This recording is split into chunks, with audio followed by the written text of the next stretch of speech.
Hi everybody, Levi Clay here, and I'm back again for a kind of this time it's personal video. You see, I've been asked this many times in the past, and I've kind of told some of these stories on the Guitar Souls podcast, but I've never told this specific story.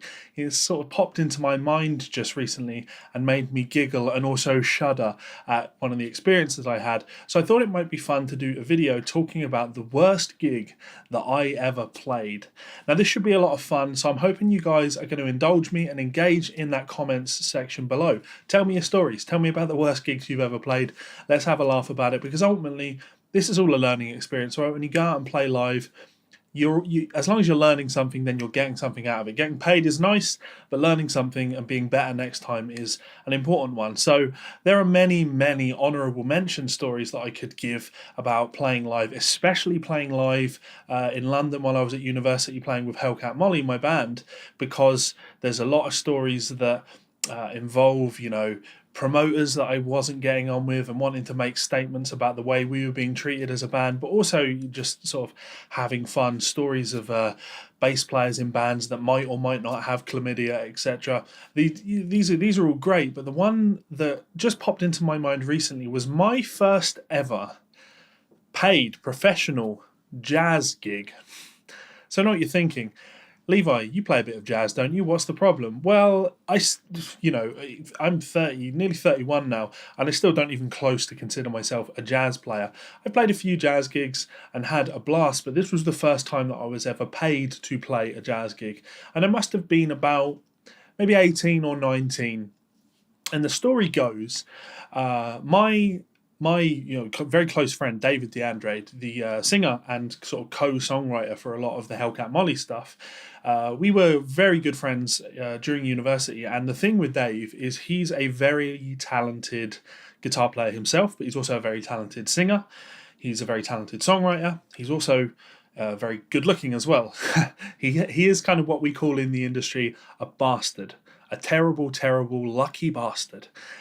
So part of being capable in so many scenes means that he was constantly out doing gigs and meeting people for songwriting projects and for performance projects, both as a singer and as a guitar player. So his networking was vast. Now, of course, my networking was also vast. Maybe it's one of the reasons that we got on so well.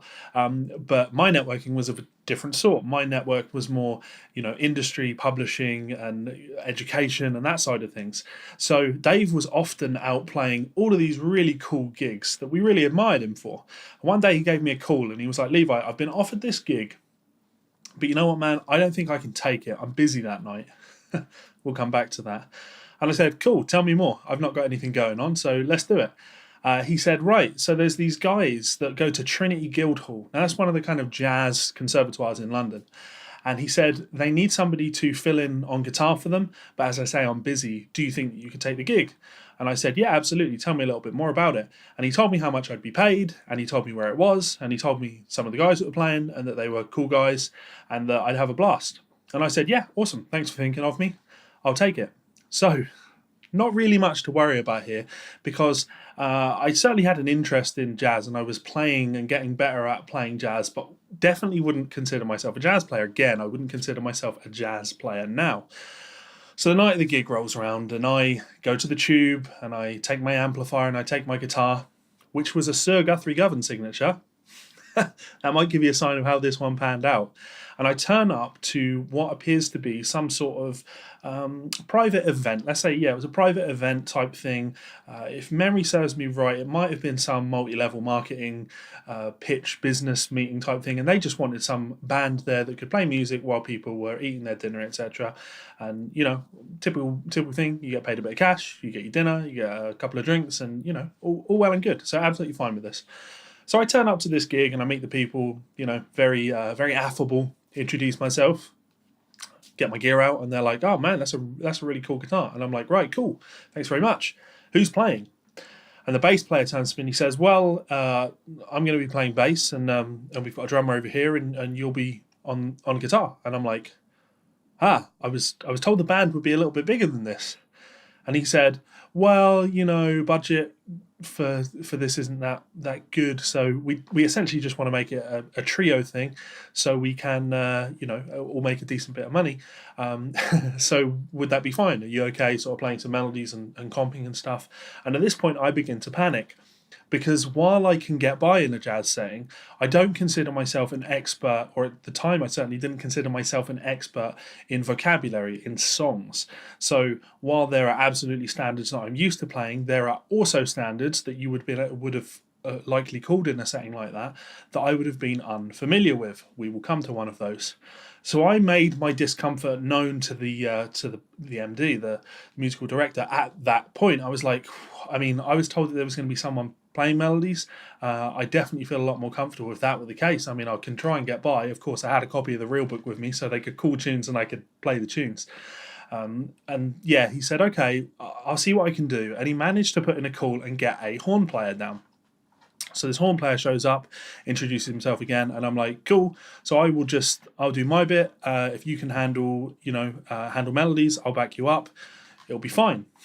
Oh, was it fine or was it not? Where do you think I'm going with this?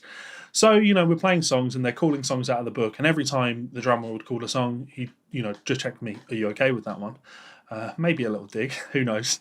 Are you okay with that one? And I'd be like, yeah, cool. Now, many of the tunes I was familiar with, but some of them were newer tunes to me, or tunes that I was familiar with but not great playing over. To this day, I still hate playing Stella by Starlight for that very reason. Anyway, so the gig is progressing and I'm doing fine. I'm comping to a reasonable, probably looking back, a substandard level of playing. But I'm taking some solos, and we're trying to gel as much as we can as a band. And then it gets to the final tune, or at least what would be the final tune. So this is why I thought of this just recently, because I had to transcribe this tune for somebody, and the memories flooded back to me. So the drummer says, okay, how about we do Olio, which for those of you that know is a rhythm changes tune, traditionally played quite fast. So I had played tunes like I Got Rhythm, of course, but I hadn't actually ever played Olio. So I pull it up in the real book and I'm like, okay, cool, we can do this. And in the corner it said up tempo. So then the drummer says, cool, we get to do this. I'm like, okay, cool, count it in. And I'll never forget this moment of the drummer going 1, 2, 1, 2, 1, 2, 3, 4. And that last 1, 2, 3, 4 caught me so unbelievably off guard. I'm expecting 1, 2, 1, 2, 3, 4, da da da da da da da, which I guess isn't up tempo. So to have that additional 1, 2, 3, 4, and looking at this chart in front of me where it's 2 chords per bar, which is reasonably fine in terms of comping. You're going to see a lot of 1-6-2-5s and common patterns, but it's a lot to have to process. It's a lot to have to read if you're trying to play the melody as well. And I was completely unprepared. Now, looking back, I didn't play a single note for the entire tune because I was so caught up in trying to work out what the hell had just happened.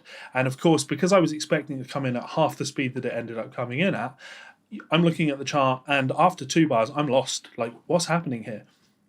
And because the tune moves at quite a pace, I'm trying to kind of latch on with everyone and get a feel for, where is the B section starting or whatever, because you'll feel that in the natural flow of the music. But it just wasn't happening. No matter what happened, I could not get back in with the band. So they stood there, or we stood there, for the best part of 7 minutes playing this tune. And again, I didn't play a note. And to this day, it's that gig that I dread coming up in my memory. So mad of me to tell the story, right? And I guess the most embarrassing part is afterwards talking to the guys in the band and being like, thanks very much for having me down. Always happy to come down again. If you want to hook up and do something like this again, you guys just let me know. Shock horror, they never called. So what can we take from something like this? It's incredibly important to be prepared for any gig that we're doing. I learned then that sometimes it's okay to not take a gig. If you're not the right guy for the gig, don't take the gig. And this kind of brings us back to David, right? David is an incredible guitar player, incredible singer, incredible songwriter, great looking guy, a nice guy as well, very talented guy, but definitely not a jazz player. He is your typical rock. He's a Zach Wild guy, just excellent at what he does. But he, of course, was smart enough to look at this situation and say, this isn't the gig for me, and passed it on to someone that he thought would be more interested. And I, of course, was interested in the gig, but really was in way out of my depth. And yeah, there's an important lesson to learn. Know when you're out of your depth, know when it's okay to pass that information on to somebody that's a little bit more fitting. So, horrifying gig experience. I still shudder every time I see the tune Olio. I've got a lot better at playing that particular tune now, of course. You would, wouldn't you? But yeah, those memories, they still stick with me. Absolutely horrific and horrifying. So that's my worst gig story ever, and I would love it if you guys would share some of yours to make me feel a little bit better about the fact that I've just shared one of my most embarrassing moments. All I can say is thankfully none of you were there, and thankfully none of the people that were there listening to us gave two shits about any of the music that was happening. They were just there to eat some food and maybe start a business. Fortunately, we weren't important, and no one, even the event organizers weren't upset. It's one of those, like, sometimes the worst mistakes that bands can make are the ones that only the band notice because they know that they should be better than that. In this instance, no one was really upset other than me and the rest of the band at me for being unprepared. So yeah, as I said, make me feel better. Hit me up in that comment section below and let me know some of your stories. I'll check some of them out, and who knows, maybe I'll report back and do an update video on this, and share some of those stories with people if you're cool with that. Just let me know in the comments if you'd be okay with those being shared in future. Lots of fun. Finally, I just want to say a huge thank you to my supporters over on Patreon, or some of my supporters over on Patreon. You guys have stuck with me through thick and thin. The last few months have been an absolute nightmare. The delay in getting my new studio up and running. I'm still in this room, still doing my best. And yeah, to have amazing support like this to help me get over every one of the hurdles that the studio is throwing. The damn studio is almost bankrupt me at this point. It's just one thing after another that you didn't realise that needed doing, and I'm constantly having to do more things to it. So thank you so much for your support, because it's allowing me to do that and not actually have to declare bankruptcy. So if you would like to check me out on Patreon, you can do so by clicking this button up here. You can subscribe by clicking this button down here, and you will see two more of my videos here and here. Thankfully, neither of those is me playing that gig because that is a terrifying one to experience. Thank you so much for all of the love, kindness, support, and yeah, continue sharing the videos, and I will see you for another one soon. Laters.